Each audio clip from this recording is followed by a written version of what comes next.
2020 की साकार मुरली। पहले एक नजर मुरली की मुख्य पॉइंट्स पर।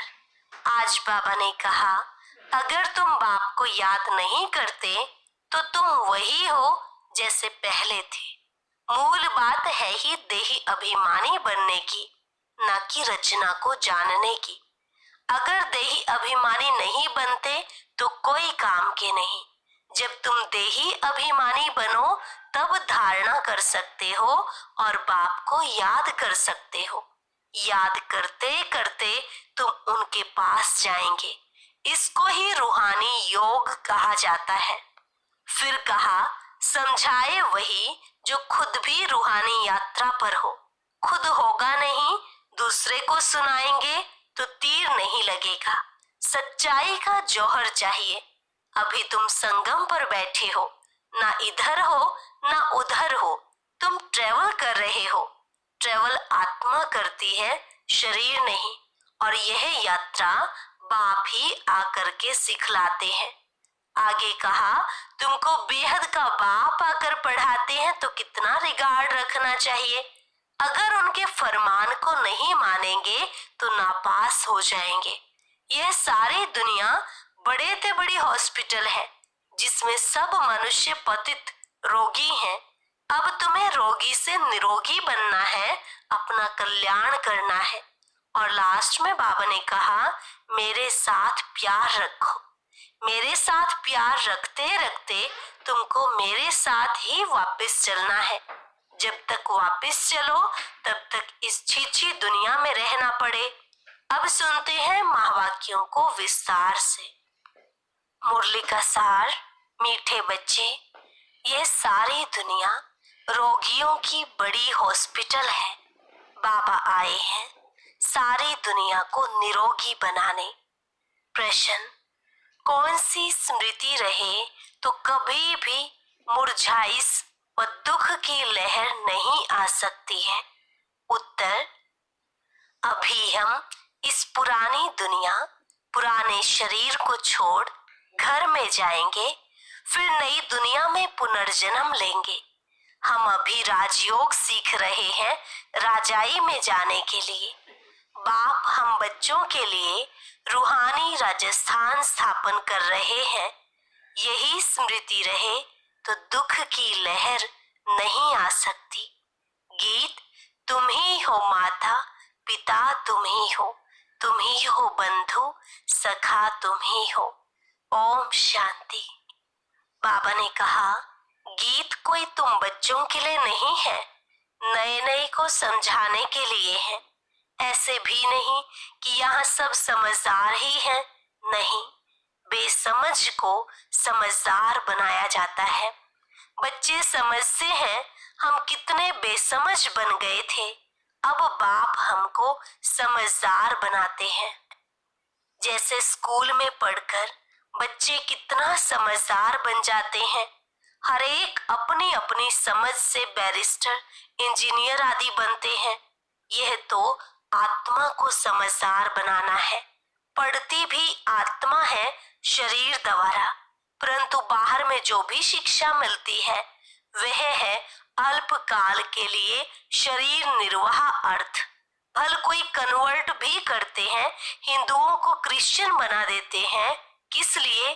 थोड़ा सुख पाने के लिए, पैसे नौकरी आदि सहज मिलने के लिए, आजीविका के लिए। अब तुम बच्चे जानते हो, हमको पहले पहले तो आत्म अभिमानी बनना पड़े। यह है मुख्य बात, क्योंकि यह है ही रोगी दुनिया। ऐसा कोई मनुष्य नहीं जो रोगी नहीं बनता हो, कुछ न कुछ होता जरूर है।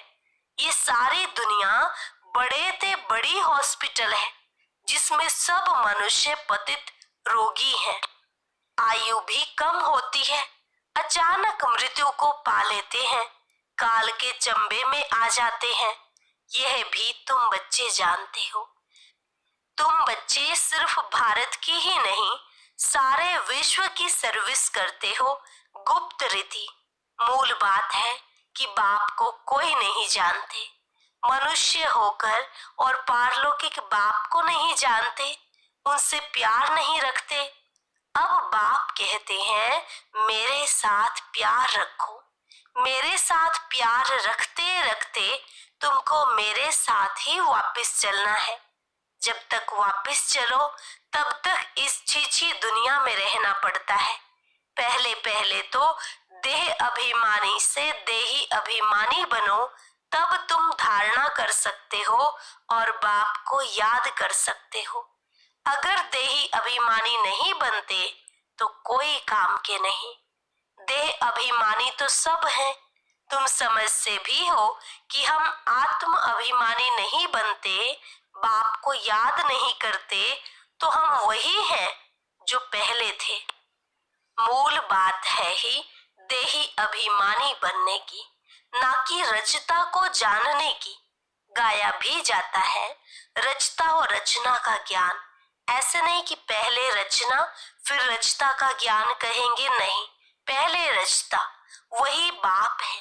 कहा भी जाता है हे गॉड फादर, वह आकर तुम बच्चों को आप समान बनाते हैं। बाप तो सदैव आत्म अभिमानी है ही, इसलिए वह सुप्रीम है। बाप कहते हैं मैं तो आत्म अभिमानी हूँ। जिसने प्रवेश किया है उनको भी आत्म अभिमानी बनाता हूँ। इनमें प्रवेश करता हूँ इनको कन्वर्ट करने, क्योंकि यह भी देह अभिमानी थे। इनको भी कहता हूँ अपने को आत्मा समझ मुझे यथार्थ रीति याद करो। ऐसे बहुत मनुष्य हैं जो समझते हैं आत्मा अलग है, जीव अलग है। आत्मा देह से निकल जाती है तो दो चीज हुई ना। बाप समझाते हैं तुम आत्मा हो, आत्मा ही पुनर्जन्म लेती है, आत्मा ही शरीर लेकर पार्ट बजाती है। बाबा बार बार समझाते हैं अपने को आत्मा समझो। इसमें बड़ी मेहनत चाहिए। जैसे स्टूडेंट पढ़ने के लिए एकांत में बगीचे आदि में जाकर पढ़ते हैं, पादरी लोग भी घूमने जाते हैं तो एकदम शांत रहते हैं। वह कोई आत्माभिमानी नहीं रहते, क्राइस्ट की याद में रहते हैं। घर में रहकर भी याद तो कर सकते हैं, परंतु खास एकांत में जाते हैं क्राइस्ट को याद करने, और कोई तरफ देखते भी नहीं। जो अच्छे अच्छे होते हैं समझते हैं हम क्राइस्ट को याद करते करते उनके पास चले जाएंगे। क्राइस्ट हेवन में बैठा है, हम भी हेवन में चले जाएंगे। यह भी समझते हैं क्राइस्ट हेवनली गॉड फादर के पास गया, हम भी याद करते करते उनके पास जाएंगे। सब क्रिश्चियन उस एक के बच्चे ठहरे। उनमें कुछ ज्ञान ठीक है, क्योंकि क्राइस्ट की आत्मा तो ऊपर गई ही नहीं। क्राइस्ट नाम तो शरीर का है जिसको फांसी पर चढ़ाया, आत्मा तो फांसी पर चढ़ती नहीं है। अब क्राइस्ट की आत्मा गॉड फादर के पास गई, यह कहना भी रोंग हो जाता है। वापस कोई कैसे जाएंगे? हर एक को स्थापना फिर पालना जरूर करनी होती है। मकान को पोताई आदि कराई जाती है, यह भी पालना है ना। अब बेहद के बाप को तुम याद करो। यह नॉलेज बेहद के बाप के सिवाय कोई दे ना सके। अपना ही कल्याण करना है, रोगी से निरोगी बनना है। यह रोगियों की बड़ी हॉस्पिटल है, सारी विश्व रोगियों की हॉस्पिटल है। रोगी जरूर जल्दी मर जाएंगे, बाप आकर इस सारे विश्व को निरोगी बनाते हैं। ऐसे नहीं कि यहाँ ही निरोगी बनेंगे। बाप कहते हैं निरोगी होते ही हैं नई दुनिया में, पुरानी दुनिया में निरोगी हो ना सके। यह लक्ष्मी नारायण निरोगी एवर हेल्दी है, वहाँ आयु भी बड़ी होती है। रोगी विशेष होते हैं, वॉइसलेस रोगी नहीं होते। वह है ही संपूर्ण निर्विकारी। बाप खुद कहते हैं इस समय सारे विश्व खास भारत रोगी है। तुम बच्चे पहले पहले निरोगी दुनिया में आते हो, निरोगी बनते हो याद की यात्रा से।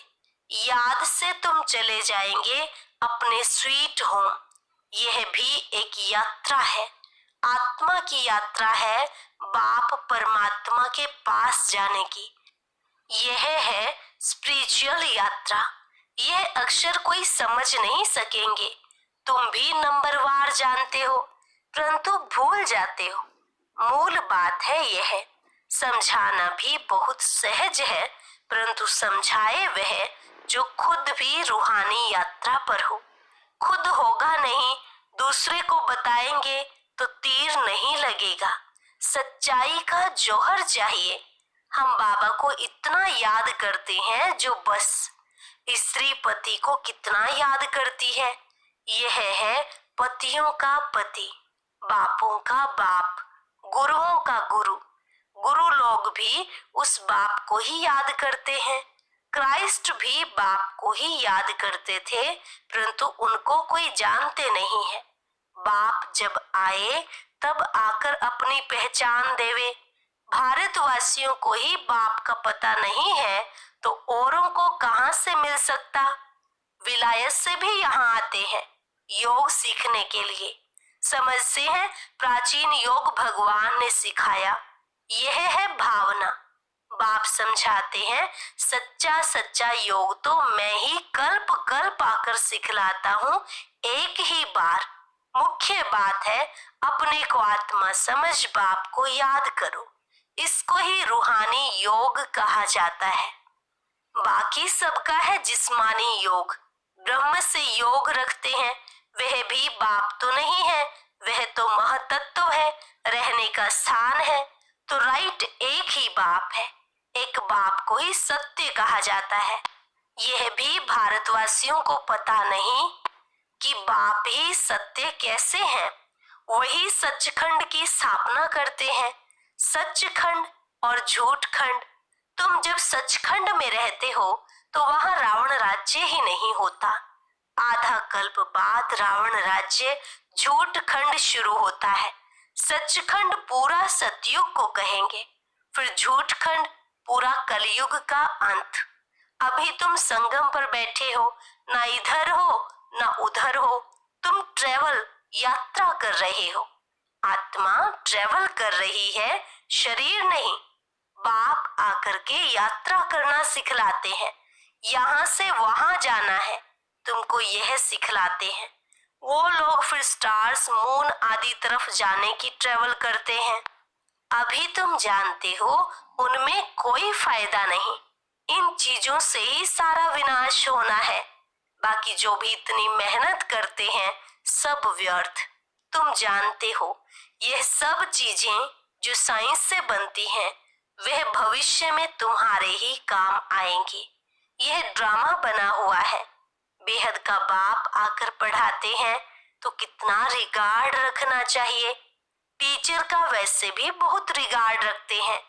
टीचर फरमान करते हैं अच्छी रीति पढ़कर पास हो जाओ।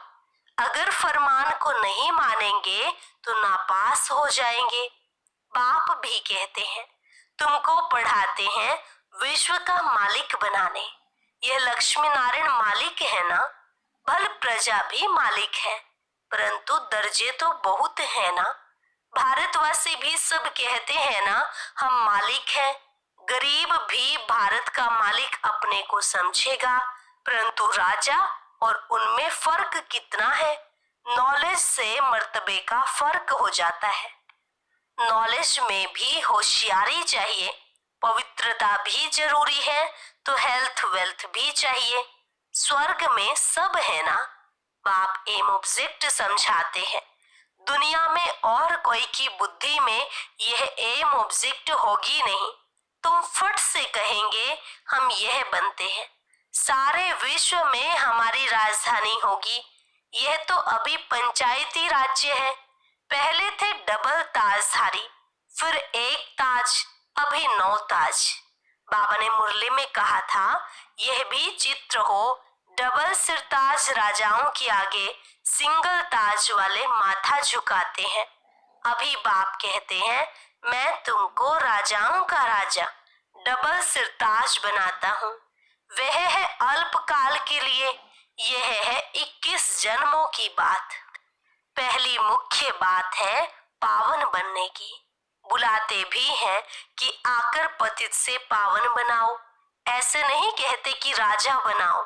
अभी तुम बच्चों का है बेहद का सन्यास।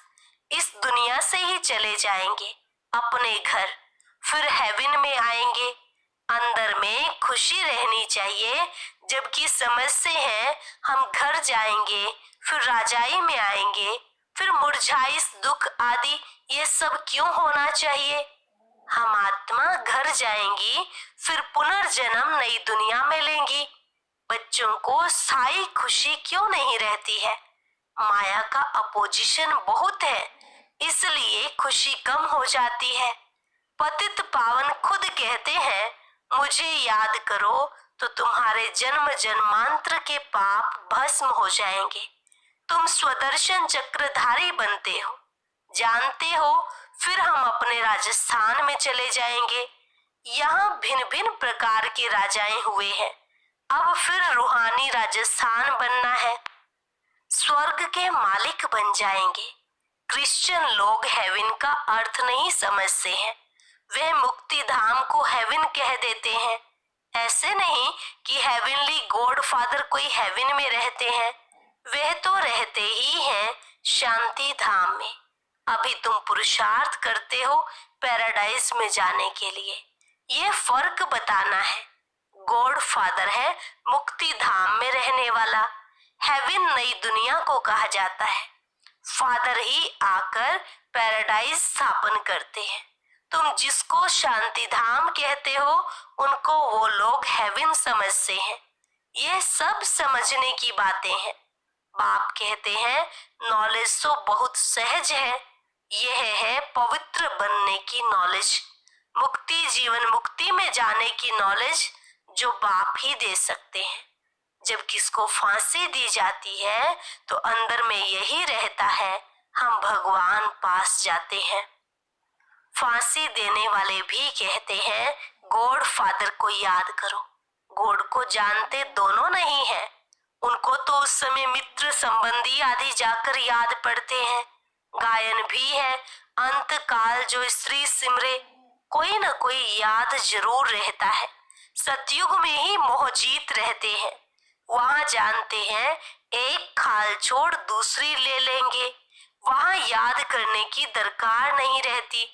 इसलिए कहते हैं दुख में सिमरन सब करे, सुख में करे ना कोई। यहाँ दुख है इसलिए याद करते हैं भगवान से कुछ मिले, वहां तो सब कुछ मिला ही हुआ है। तुम कह सकते हो हमारा उद्देश्य है मनुष्य को आस्तिक बनाना, धनी का बनाना। अभी सब निधन के हैं, हम धन का बनते हैं। सुख शांति संपत्ति का वर्षा देने वाला बाप ही है। इन लक्ष्मी नारायण की कितनी बड़ी आयु थी, यह भी जानते हैं। भारतवासियों की पहले पहले आयु बहुत बड़ी रहती थी, अब छोटी है। क्यों छोटी हुई है यह कोई भी नहीं जानते। तुम्हारे लिए तो बहुत सहज हो गया है समझना और समझाना, सो भी नंबरवार है। समझानी हरेक की अपनी अपनी है, जो जैसे धारण करते हैं ऐसे समझाते हैं। अच्छा, मीठे मीठे सिकिलधे बच्चों प्रति मात पिता बाप दादा का याद प्यार और गुड मॉर्निंग। रूहानी बाप की रूहानी बच्चों को नमस्ते। रूहानी बच्चों की रूहानी बाप दादा को नमस्ते नमस्ते, गुड मॉर्निंग। धारणा के लिए मुख्य सार। पहली पॉइंट, जैसे बाप सदैव आत्म अभिमानी है, ऐसे आत्म अभिमानी रहने का पूरा पूरा पुरुषार्थ करना है। एक बाप को दिल से प्यार करते करते बाप के साथ घर चलना है। दूसरी पॉइंट, बेहद के बाप का पूरा पूरा रिगार्ड रखना है, अर्थात बाप के फरमान पर चलना है। बाप का पहला फरमान है, बच्चे अच्छी रीति पढ़कर पास हो जाओ। इस फरमान को पालन करना है। वरदान, सेंस और इसेंस के बैलेंस द्वारा अपनेपन को स्वाहा करने वाले विश्व परिवर्तक भाव। सेंस और इसेंस के बैलेंस द्वारा अपनेपन को स्वाहा करने वाले विश्व परिवर्तक भाव। सेंस अर्थात ज्ञान की पॉइंट, समझ और एसेंस अर्थात सर्वशक्ति स्वरूप स्मृति और समर्थ स्वरूप, इन दोनों का बैलेंस हो तो अपनापन व पुरानापन स्वाहा हो जाएगा। हर सेकंड, हर संकल्प, हर बोल और हर कर्म विश्व परिवर्तन की सेवा प्रति स्वाहा होने से विश्व परिवर्तक स्वतः बन जाएंगे। जो अपनी देह की स्मृति सहित स्वाहा हो जाते हैं, उनके श्रेष्ठ वाइब्रेशन द्वारा वायुमंडल का परिवर्तन सहज होता है। स्लोगन: प्राप्तियों को याद करो तो दुख व परेशानी की बातें भूल जाएंगी। प्राप्तियों को याद करो तो दुख व परेशानी की बातें भूल जाएंगी।